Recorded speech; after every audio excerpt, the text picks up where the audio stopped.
संदर्भ में प्रकाश और अंधकार के स्वरूप पर विचार करने का। ग्रंथ का अनुवाद नहीं था और इसके पूर्व भी मैंने ओझा जी का के कई सारे ग्रंथों का अध्ययन किया था, तो उसके आधार पे और कुछ समयाभाव के कारण, चूंकि हमारे विश्वविद्यालय में परीक्षा चल रही थी, इसलिए मैंने एक अन्य विषय जगन मूलैकत्व इस विषय को चुना और एक अनुरोध किया, और उस अनुरोध को स्वीकार करके मुझे यह वक्तृत्व संपादन करने का अवसर मिला। इसके लिए मैं साधुवाद देता हूं। अभी सृष्टि विषयक सिद्धांत की चर्चा चल रही थी कि सृष्टि के मूल में क्या है, और आदरणीय ओझा जी ने इसमें अनेक सारे मतों का समाहार किया है, और कुल मिला के वैदिक जो सिद्धांत है, सनातन परंपरा का जो सिद्धांत है, उसको प्रस्तुत करने का अद्भुत प्रयास किया। वेदोखिलम धर्म मूलम मनुस्मृति का जो उद्घोष है, इसके अनुसार जितने भी सिद्धांत हैं उनका मूल वेद है। पक्ष या विपक्ष हम ले सकते हैं, लेकिन मूल में वेद ही है। हालांकि आदि शंकराचार्य अपने ब्रह्मसूत्र शंकर भाष्य में वेद को भी अज्ञान के रूप में देखते हैं, सात्विक अज्ञान का रूप मानते हैं। ऋग्वेद आदि महता शास्त्र से ज्ञान आदि कहते हैं, माया का ही रूप मानते हैं, लेकिन सात्विकता का वो चरमोत्कर्ष है। तथापि धर्म के जिज्ञासुओं के लिए वह परम प्रमाण के रूप में विस्तृत है, वेद की वेदता विस्तृत है।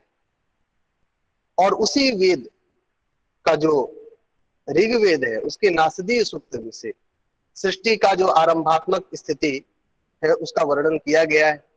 नासदीय सूक्त के 10 वादों को लेकर के पूर्व वक्ताओं ने काफी चर्चा की है। वो जो 10 वाद थे उनमें विज्ञानीतीत वृत्तवाद, सदसदवाद, रजोवाद, अंभोवाद, व्योमवाद, अपरवाद, आवरणवाद, अमृत मृत्युवाद और अहोरात्रवाद, दैववाद, ये 10 वाद उल्लिखित है।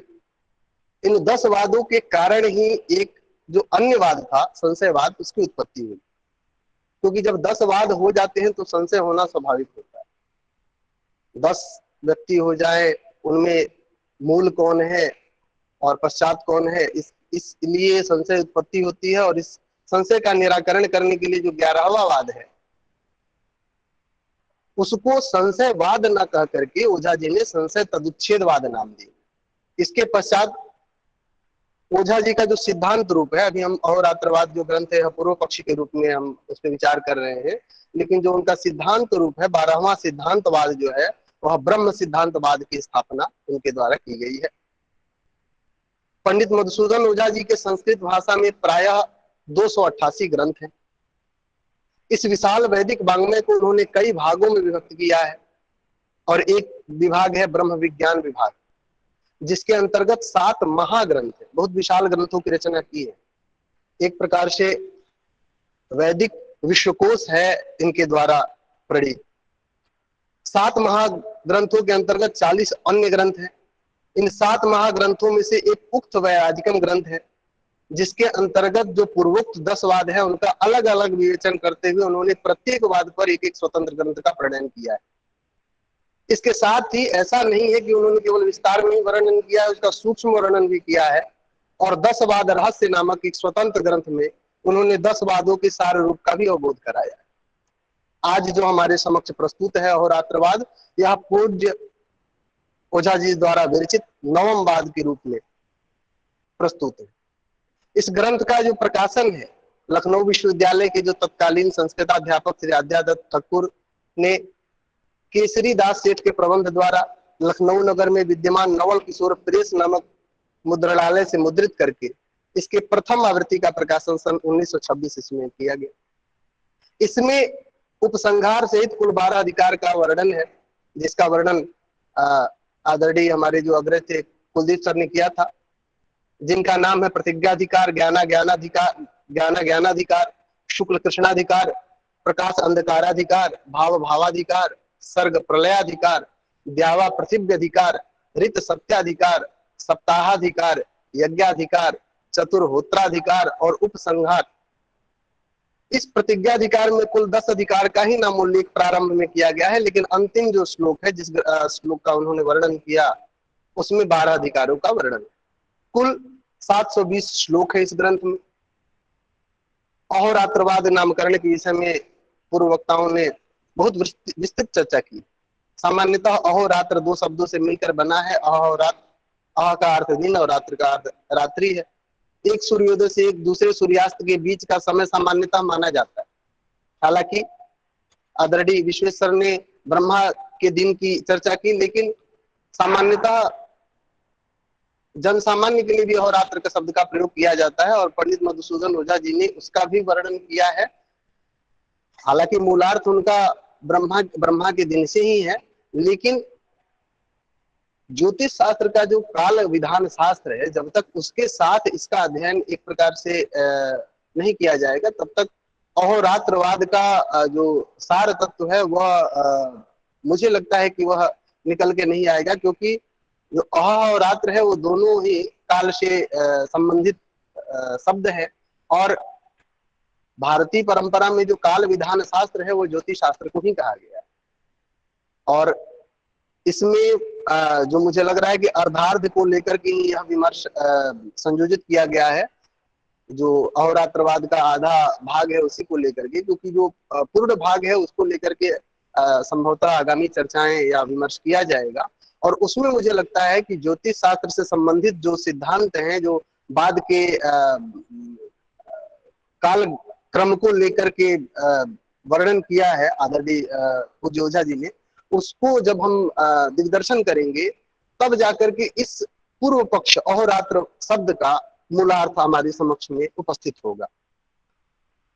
अब इसके बीच में अहोरात्र से संबंधित बहुत सारे शब्द मिलते हैं। रात्र से अतिरात्र है, अनुरात्र है, अपर रात्र है, एक रात्र, गज रात्र, गर्ग, त्रिरात्र, चतुर्रात्र, 10 रात्र, दिवा रात्र, दैत्या अहोरात्र, दैवा अहोरात्र, दौर भ्रात्र, द्वादश रात्र, द्विरात्र, नवरात्र, पंचरात्र, पांच रात्र, पश्चिम रात्र, प्रतिरात्र और प्रथम रात्र। अनेक शब्दों का व्यवहार हमारे साहित्य में, संस्कृत साहित्य में प्राप्त है। लेकिन जैसा कि पूर्व वक्ताओं ने भी बताया कि यह पूर्व पक्ष के रूप में ही यहाँ उद्धृत किया गया है। प्रतिज्ञाधिकार के प्रथम श्लोक में ही जगन मूलता के विषय में पूज्य ओझा जी कहते हैं, यद विश्वमाभाति तदेक मूलम, यद वास्य मूलानि बहुनि सन्ति, निर्धारयामः खलु संशयस्मिन्, न संभवत्येक मनुष्य बोलो।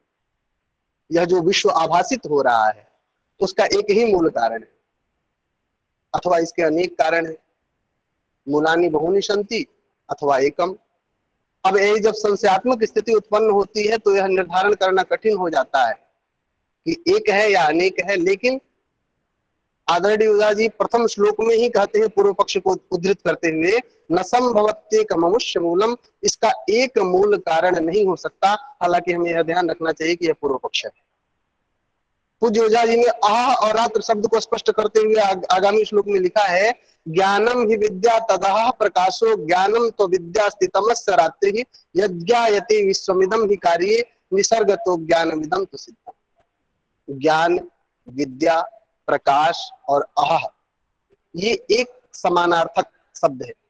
अज्ञान, अविद्या, तम और रात्रि, ये भी समानार्थक है। हालांकि प्रकाश शब्द का प्रयोग ज्ञान के अर्थ में जब हम शैव मत का अवलोकन करते हैं तो उसमें प्रतिभिज्ञा शब्द का वर्णन करते हुए अभिनव गुप्त पादाचार्य कहते हैं, प्रतीपम आत्मा मुख्येन ज्ञानम प्रकाश, ज्ञान को प्रकाश कहते हैं। लेकिन जो वसुगुप्त ने शिव सूत्र का एक प्रकार से दिग्दर्शन किया था, उसमें ज्ञान को बंध भी कहा। तो यहां भी वह द्वैतात्मक स्थिति उत्पन्न होती है। जिसके द्वारा इस विश्व को कार्य रूप में स्वभावतः जाना जाता है वह अज्ञान है। एक प्रकार से जो ज्ञान है वह कारण है और अज्ञान जो है वह कार्य है। जो अनादि अनंत ध्रुव है वही जगत का मूल और वह ब्रह्म है। ओझा जी कहते हैं, अनाद्यनंतम ध्रुवमत प्रतर्क्यम, परायणम यद जगतुष्य बीजम, अजम पुराणे रजरम यदाहो, तद ब्रह्म कालम हम बता। आत्मा ही वह मूल है। और ऋग्वेद कहता भी, ऋत तत्व से सर्वप्रथम अग्नि की उत्पत्ति हुई।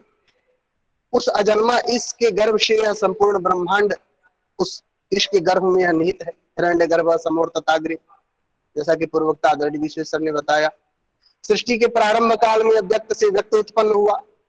प्रलय काल में वह ब्रह्म बिना वायु की अपनी शक्ति से विद्यमान था। ऋत तत्व से सर्वप्रथम जल की उत्पत्ति हुई, तो उस परमात्मा के महान तेज से ऋत और सत्य नामक तत्व उत्पन्न हुए। सृष्टि के प्रारंभ में ईश्वरीय संकल्प बीज रूप में आया। इस प्रकार के मतों की चर्चा हम वेदों में देखते हैं, उसका अवलोकन करते हैं। किंतु इतने वैदिक साहित्य और वेद के उपस्थित होने के पश्चात भी आदरणीय ओझा जी के समक्ष यह प्रश्न था कि क्या जगत के मूल में एक की सत्ता है या अनेक की सत्ता। सृष्टि के अंतर्गत जब हम देखते हैं, और प्रत्येक मनुष्य संशयात्मक ज्ञान से ग्रस्त हो ही जाता है। रस्सी में सर्प का आभास होता है तो रेगिस्तान में जल की भ्रांति भी हो जाती है। इसी प्रकार सृष्टि के मूल कारण के विषय में भी अनेक प्रकार का संशय हमारे समक्ष उपस्थित होता है। कोई कहता है सृष्टि के मूल में एक ही पदार्थ है और कोई कहता है कि अनेक है। अद्वैत वेदांत के मत में जगत के मूल में एक ही ब्रह्म है, तो शैव दर्शन के मत में 36 तत्व इस जगत के प्रायः मूल में है। और सूक्ष्म दृष्टि से यदि अवलोकन किया जाए तो यह तथ्य उपस्थित होता है कि संपूर्ण दर्शनों ने त्रिविध मतों का ही अवलंबन किया। दर्शन शब्द भी व्याख्या है, दृश्यते तद्दर्शनम और दृश्यते अनेन इति दर्शनम, द्विविध व्याख्या है। लेकिन पाशुपत सूत्र की कौंडिन्य न्याय टीका में दर्शन शब्द का लक्षण मिलता है सिद्ध विषय ज्ञानम दर्शन। तत्व मीमांसा, प्रमाण मीमांसा और आचार मीमांसा का संयुक्त जो सिद्ध विषय का ज्ञान है वह दर्शन शब्द पद से अभिहित होता है। तो उस दृष्टि से, उस सूक्ष्म दृष्टि से देखने पर यह हमें अभिज्ञात होता है कि जगत के मूल में एक की ही सत्ता है। द्वितीय मत है कि जगत के मूल में एक की नहीं अनेक की सत्ता है। तृतीय मत यह है कि जगत के मूल में भले ही द्वैत हो, दो की सत्ता हो, किंतु अंततः वह अद्वैत हो जाता है। इस संदर्भ में ओझा जी ने इसको त्रिविध मत के रूप में देखा है। अद्वैत, द्वितीय मत को द्वैत और तृतीय मत को द्वैताद्वैत माना है। और प्रायः विहंगावलोकन करने के पश्चात जो इनका ब्रह्माद्वैत है, जो ब्रह्म सिद्धांतवाद है, उसमें द्वैताद्वैत का मत ही अवलंबित दिग्दर्शित होता है। उसके अनुसार जब ओझा जी के अन्य ग्रंथों का हम अवलोकन करते हैं तो उसमें मूलोपनिषद में जगत के मूल दो तत्व माने गए हैं जिसका आधार आदरणीय पूज्य ओझा जी लेते हैं। वह दो तत्व कौन कौन से हैं? आभु और अभ्भु। यह आभु और अभ्भु शब्द वैदिक ग्रंथों में व्यवहृत है, जिनमें आभु आनंद स्वरूपात्मक है, चैतन्य है, सत्तावान है, और जो अभ्भु है वह कर्मात्मक है, रूपात्मक है और नामात्मक है। विद्यावाचस्पति पंडित मधुसूदन ओझा जी ने यह माना है कि किसी समय में सर्वत्व पूर्ण ब्रह्म ही व्याप्त था। इसी पूर्ण ब्रह्म से इस पूर्ण जगत की उत्पत्ति हुई। फिर इस सृष्ट जगत में जो अनुप्रविष्ट ब्रह्म था वह क्रमशः इस सृष्ट का ही सेचन करता रहा, और अंततः इसी उपक्रम से संपूर्ण जगत सेचक जो निर्विशेष ब्रह्म था उसके रूप में वह परिणत हो गया। इस बात को वह कहते हैं कि संपूर्ण जगत में एक की ही सत्ता है। विकुर्वदाकारमिदं निरंतरम तथापि नो नास्ति कदापि तेन तत् ध्रुवस्य नित्यं हि कस्यचित् ध्रुवं विकारभूतं जगति इत्यवेयते। जगत के निरंतर विकुर्वदाकार होने पर भी हम यह नहीं कह सकते कि जगत कभी नहीं था। आज भी जगत है, पूर्व में भी था और अंत काल तक यह रहेगा। जायते गच्छति तिरोभवति इति जगत। इससे यह अनुमान होता है कि इसके मूल में एक कोई नित्य और ध्रुव ऐसा पदार्थ है जिसका विकारभूत ध्रुव स्वरूप ही यह जगत है। अतः नित्य एवं ध्रुव किसी अपूर्व पदार्थ का विकारभूत ही यह जगत है, और वह पदार्थ नित्य है, इसलिए यह जगत भी नित्य है। आदि शंकराचार्य के जगत मिथ्यात्व और मधुसूदन ओझा जी के जगत सत्यत्व, इसको यहाँ आप पृथक रूप से देख सकते। कहते हैं विकार सर्वम जगतस्ति सर्वे सर्वेषु रूपेषु विपर्यन्ते तस्मात् समस्तम जगदेक कार्यम निश्चयते कारणमस्य चैतम। सारा विश्व विपर्य से, एक पत्र को यदि हम आग में डालते हैं तो आग बन जाता है, पानी में डालते हैं तो पानी बन जाता है, मिट्टी में डालते हैं तो मिट्टी बन जाता है। सब सब रूप में परिणत हो सकते हैं, सब सबके पर्याय हो सकते हैं। जगत एक कार्य है और इसका कारण जो भी है वह एक है, अटल है, नित्य है, ध्रुव है, विभु है। यह निर्विशेषम ध्रुवमेक रूपम तत्कारणम नाम ततो विशेषा इमे समग्रा प्रभवन्ति भूयो भवन भविष्यन्ति जगत तदाहु। सब पदार्थ सब रूप में यदि परिणत होते हैं, प्रश्न उपस्थित होता है तो सब सब पदार्थ के सविशेष हुए, और विशेष का जनक नहीं हो सकता, इसलिए इसका जनक निर्विशेष है, और वही जो निर्विशेष है वह ध्रुव है, नित्य है, सभी विशेषों का कारण। लेकिन जो बाहर जो सभी विशेष आपको हमको दिग्दर्शित होते हैं, अनुभव होता है भौतिक रूप से, इसी विशेष समुदाय को जगत कहते हैं। इसी बात को कहते हैं संशय तदुच्छेदवाद ग्रंथ में, यह निर्विशेषम तदाभु नामना यद अभ्व भयनु यतो विशेषा तदाभतु ब्रह्म तदभ्वमेव कर्मेति मायेति वदन्ति देवा। निर्विशेष से प्रथम विशेष कैसे उत्पन्न हो गया, उत्पत्ति कैसे हुई? यतो वायुमानि भूतानि जायन्ते येन जातानि जीवन्ति यत् प्रयन्ति अभिसंविशन्ति। इसी निर्विशेष को वैदिक परिभाषा अनुसार आभू शब्द से व्यवहृत किया जाता है। इसका निर्वचन आदरणीय ओझा जी ने दिया है, असमन्तात भवतीति आभू। और जिससे कि ये सारे विशेष पैदा होते हैं उसे अभ्व कहते हैं, अभूत्वा भातीति। इसी आभू को ब्रह्म और इसी अभ्व को कर्म शब्द से अभेद करते हैं पूज्यपाद आदरणीय ओझा जी। इसी अभ्व को वेदांती माया कहते हैं। परिवर्तित सत्ता अभ्व है और अपरिवर्तित सत्ता जो है वह आभू है। इसी आभू अभ्वात्मक अर्थात ब्रह्म कर्म समुच्चय से अखिल विश्व व्याप्त है।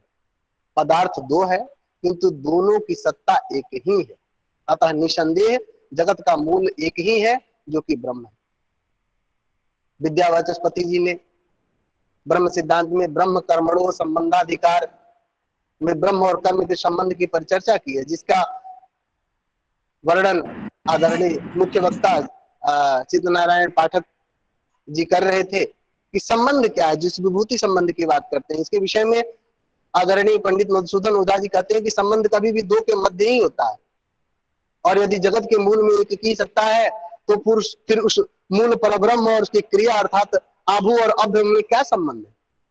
इस विषय में ओझा जी कहते हैं कि विद्वान जो है मनुष्य संबंध को द्विनिष्ठ मानते हैं, संबंधो द्विष्ठा। संबंध दो पदार्थों का व्यापार होता है, लेकिन संबंध माहु कृतमो द्विनिष्ठा तत्रो भयोरेव कृति भवेताम किंतत्र संबंध गतिर विभिन्ना स एक निष्ठोत्तर कृतिर्न हेतु।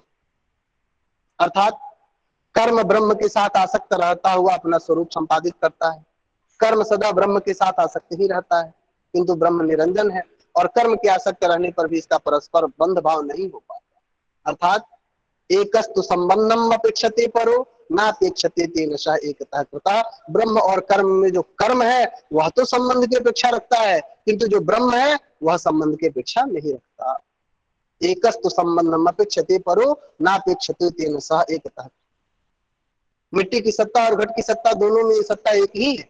घट टूटने पर वह मिट्टी की सत्ता में परिणत हो जाता है, किंतु मिट्टी का जो कारणभूत बल है उसका नाश हो जाने पर उस पदार्थ की यदि शून्यावस्था हो जाएगी तब भी उस सत्ता का, उस अस्तित्व का, उस व्यवहार का नाश नहीं होता है। हम कहते हैं घट है, मिट्टी का अभाव है, घट का अभाव है, सत्ता का कभी नाश नहीं होता। आदरणीय मधुसूदन ओझा जी कहते हैं यथा घटाकाश विनाश वासना घटक्षयोपाधिकता नवस्तुता तथैव सत्ता विगमस्य धैर्यम घटक्षयोपाधिकता नवस्तुता। घटाकाश बिना वासना घटक्षयोपाधिकृता है, किंतु घट नाश होने पर भी घटाकाश का नाश नहीं होता। पट, मृतिका, घट, सूत्र, ये जो विभाग है इसकी जो वासना है घट के क्षयोपाधिकृता ही है। वस्तुतः जो सत्ता है वह सभी जगह एक ही है, सर्वत्र एक। घट के साथ जो सत्ता का संबंध है वह यदि माना जाए तो घट नाश पर भी सत्ता का भी नाश हो जाए। इसीलिए घटादि के नष्ट होने पर भी सत्ता का नाश हम नहीं देखते। यह सत्ता रस में संपूर्ण विश्व आसक्त है, किंतु सत्ता जो है वह उस विश्व में आसक्त नहीं। ब्रह्म सिद्धांत ग्रंथ में पूज्य ओझा जी लिखते हैं, ब्रह्मद विदा दृश्यते आभुचाभ्यम यनिर्विशेषम प्रथमम तदाभु अवांग मनोगोचरमस्ति तस्माद अज्ञेयता अनिर्वचनीयतास्य। अर्थात कर्म जो है उसका प्रवाह आत्मा के सहकार के बिना संभव नहीं हो सकता, और आत्मानुगामी कर्म में क्षणिकता नहीं होती, स्थिरता आ जाती है। उत्पन्न होकर तत्काल नष्ट हो जाने वाले जो क्षणिक कर्म है, उसके सदृश आत्मानुगामी जो कर्म है उसकी अनुगति नहीं हो सकती। प्रवाह रूप कर्म के द्वारा जो लक्षित ब्रह्म है वही इस जगत का पालन और पोषण करता है। इसका साक्षात सर्वदर्शन संभव नहीं है। हम अपने शरीर को पूर्ण रूप से नहीं देख सकते, तो उसी प्रकार उसकी भक्तियां जो है, उसका जो अंश है, उसका जो अवयव है, वही जगत रूप में फैले हुए हैं।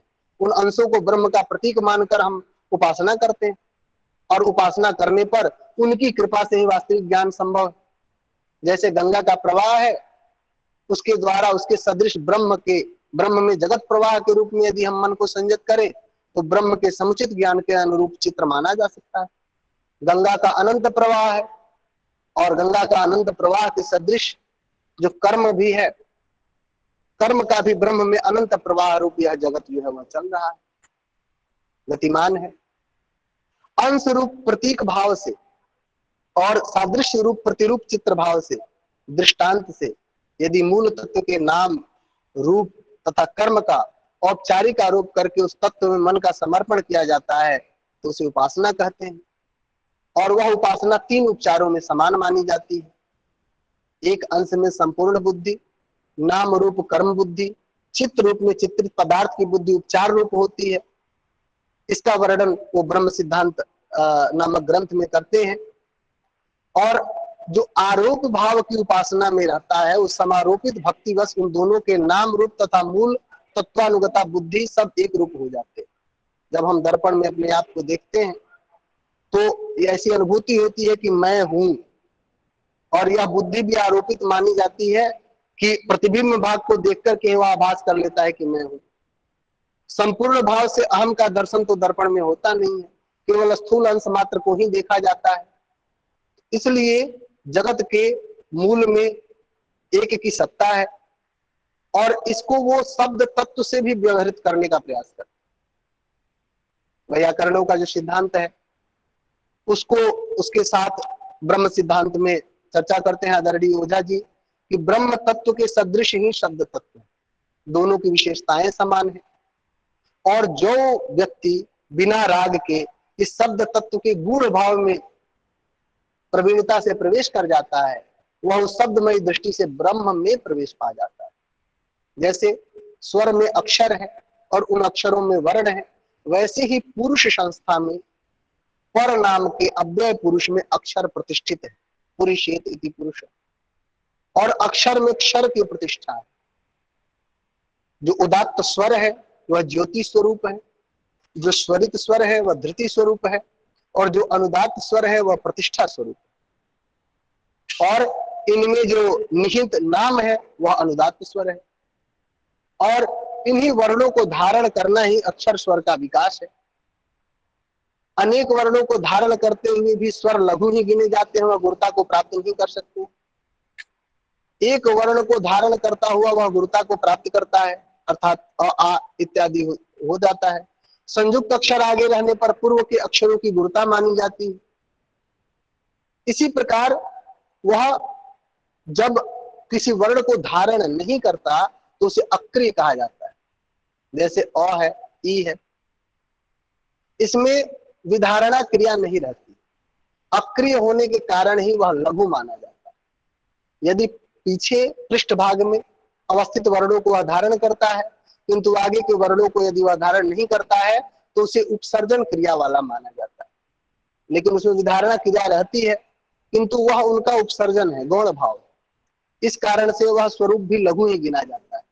जो स्वर आगे रहने वाले व्यंजन रूप वर्णों को धारण करते हैं वह उपजन क्रिया कहे जाते हैं। उनमें आगंतुक रूप से क्रिया का आधान किया जाता है, और ऐसी क्रिया के आधान से अक्षर भारी व्यंजनों से विशिष्ट स्वरूप होकर के गुरु हो जाते हैं। वर्णों में स्वर ही विवृत कहे गए, विवृतम स्वराणाम। उनमें ही लघुता और गुरुता भी होती है, व्यंजन में लघुता और गुरुता नहीं होती।